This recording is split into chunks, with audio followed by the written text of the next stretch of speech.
Jesus is humble. Jesus is unselfish. And Jesus is deeply, deeply faithful.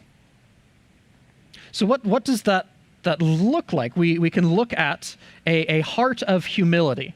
And in order to become the greatest farmer possible, we have to have the greatest humility.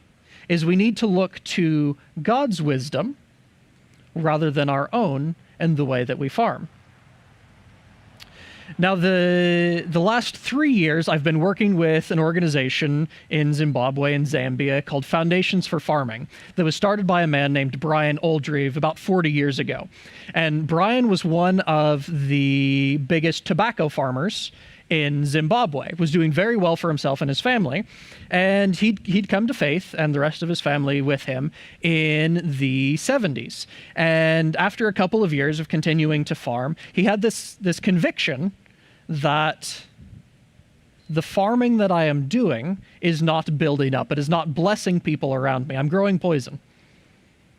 I don't think I can do this anymore. And so Brian chose to stop farming tobacco and started growing cereal crops, corn and soybeans, stuff like that. And at the time, the prices for those commodities was very poor. And so the farm that was very profitable suddenly started losing money, to the point where the bank came to him and said, if you do not start growing tobacco again, like we'll sit down and write you a check for whatever you need to start growing tobacco, or we'll take the farm, because you're not cutting it. And so he couldn't do it.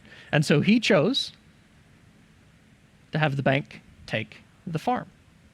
So he not only lost the farm, but he really lost his reputation in the community. Why is this crazy guy not being profitable? Why are you not taking care of your family? And so he was confused and lost for a while.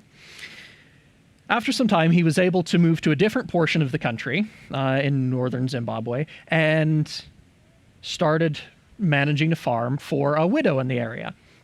And it was a big farm, about 2,000 acres at the time.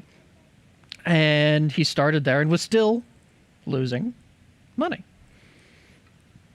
So he was pretty frustrated by this whole process and just started going out into the woods and praying and saying, Lord, the way we are farming is not working. Show me how to farm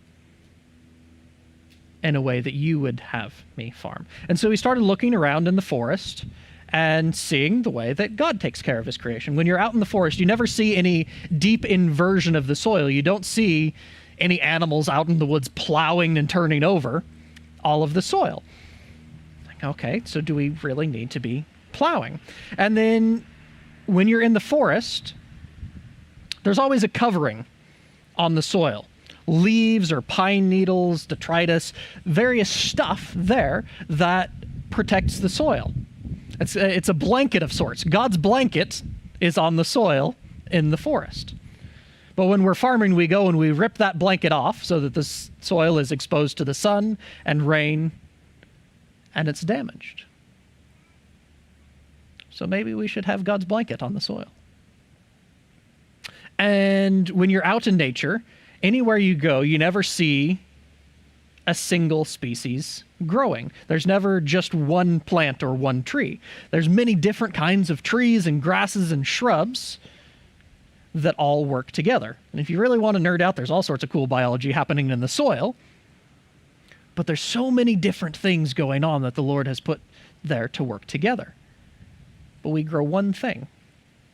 And in southern Africa, especially sub-Saharan Africa, people subsist primarily off of corn. 70% of Africa, sub-Saharan Africa, depends on the harvest this year in order to eat. And so I'm going to grow a lot of corn. But what people will do is go and chop down the forest and make charcoal, and then they will burn the field in order to prepare it so that it's bare so they can dig easily and plant. So they will burn and plow and plant corn. Burn and plow and plant corn, burn and plow and plant corn, burn and plow and plant corn. And when we do this, the soil becomes bitter very quickly. There's just a relationship of selfishness with the soil. We take and we take and we take. We demand without ever giving. But Jesus is generous. And Jesus gives to us. He gives generously to us. He gives in abundance. So we should be giving to the soil. The Lord had blessed his faithfulness. And then the government came and took the farm. So at this point, Brian had lost 2 farms. Great. What is our natural response to that? I know my first response, my gut reaction would be bitterness. I don't want to see any of you people anymore. I'm leaving. I'm gone. I want nothing to do with this situation. But Jesus is humble. But there was a little bit of something missing. As the core principles were good, but there was still something missing. Now, I grew up in Eastern Oregon, right on the Idaho border, out in the desert on a farm and in a farming community. And one thing I learned growing up is that nobody knows how to complain quite like a farmer. The weather is bad, the prices are bad, neighbor did this, neighbor did that. Oh, something's always wrong, the sky's always falling. So nobody knows how to complain quite like a farmer. But the Bible tells us that the joy of the Lord is our strength. So if we are working in our own strength, there's going to be a lot of complaining and whinging and whining. But when we change our heart, when we change our attitude about the way we see one another, the way we see our relationship with the soil, and then when we are practicing excellence, it brings us a heart and a spirit of joy. And that is attractive to other people. There's plenty of pain and suffering in the world around us. And if we're just out there complaining with everyone else, what difference is there really being shown? But when we have the joy of the Lord in our life, when we are loving one another well, the light and the hope of Jesus shines most clearly. And so when you have these systems in place, you can help someone. Again, sub-Saharan Africa, 70% of people depend on their harvest this year in order to eat. And so a lot of people are regularly hungry. I'm worried about today. I'm worried about feeding myself and my children today. What does eternity mean if I'm struggling to exist today? And so what Foundations hopes to do is, by sharing the love of Christ, the hope of Christ with people, as we start to pull this perspective out. We're faithful with a little bit that the Lord has given us, and that little bit becomes a measure pressed down and flowing over. It becomes abundance. From scarcity to abundance, and then we begin this progression. How do I continue to steward these things well?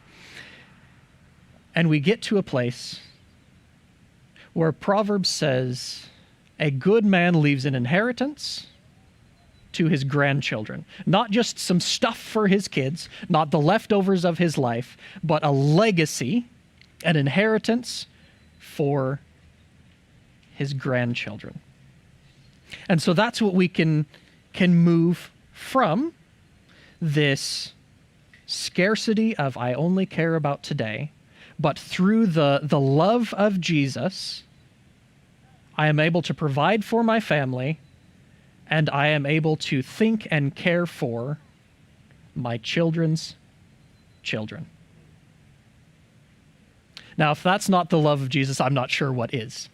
And we get to do it through simple, practical means of sharing who Jesus is.